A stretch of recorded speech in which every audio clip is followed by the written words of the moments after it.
Hi, today I thought we'd take a quick look at how you take a Visa payment with the izettle app. The reason that I'm going to run through this is it's a little bit more complicated than taking a payment with MasterCard because you can't use the chip and sign method. This is down to the security reasons that Visa have put in place, that you're only allowed to do face-to-face transactions with chip and PIN. And taking the PIN number on a mobile phone is not considered to be secure enough because the firmware could be modified to capture the PIN number, and then you could go on and make your own card and you'd have the PIN number to it to withdraw cash from a cash machine or something like that. So what izettle have done is they've come up with a workaround that allows you to take Visa payments. It is a little bit more complicated and it won't suit every situation, but this is not the downfall of izettle. Like I say, it's Visa rules, so they can only do the best that they can until they get a chip and pin reader on the market. The other thing that I'd like to say is I've seen in some of the reviews and that of izettle that people have been whinging that izettle is rubbish. They've lost sales because they can't take the Visa payments.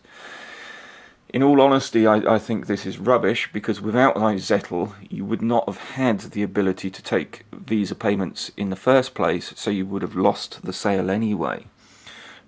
With izettle you have the ability to take Visa payments in most cases, so the reality is izettle has not lost you the sale. None of the other apps on the market at the moment have actually released a chip and pin reader. There's pictures of them on their website and they're announcing that they should be available soon, but they're not being shipped yet. So this is just a workaround that will work in most cases.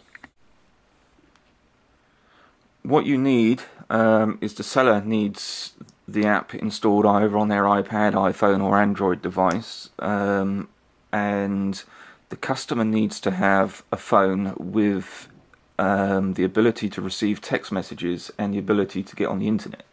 Doesn't necessarily have to be a smartphone, but most phones nowadays that have those abilities are. So what we'll do is we'll start a transaction here. I've got izettle running. I'll add a manual payment of £1, which I've done there.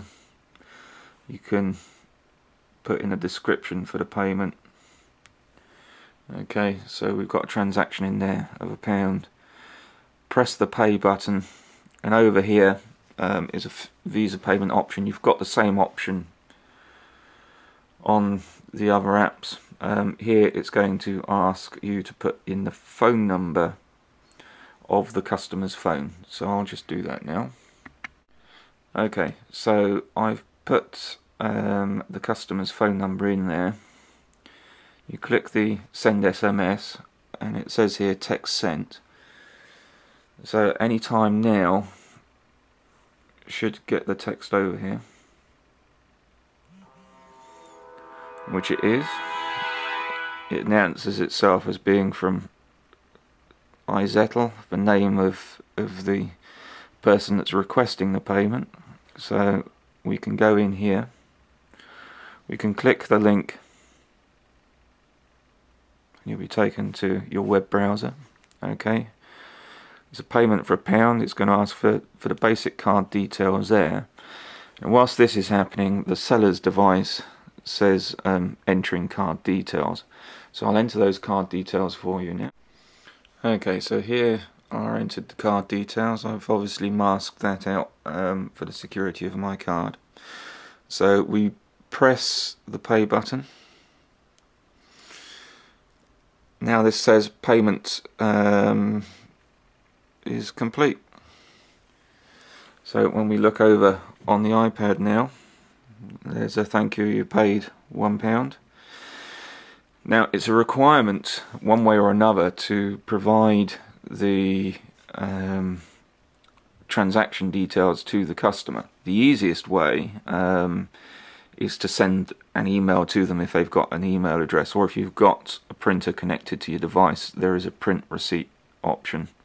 What I will do is I'll email a copy of it to myself just so that I can show you what the customer gets when that comes through. So if I now click the send button on there, the receipt is sent, payment is done.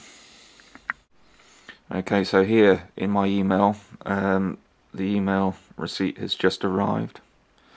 Okay, this part here is just a very basic receipt, obviously my logo and name, but you have the option to view a detailed receipt, which will come up in Safari.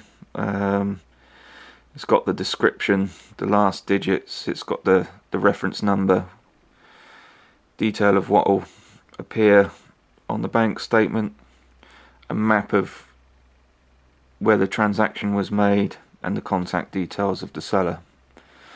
It all works very well. As simple as that.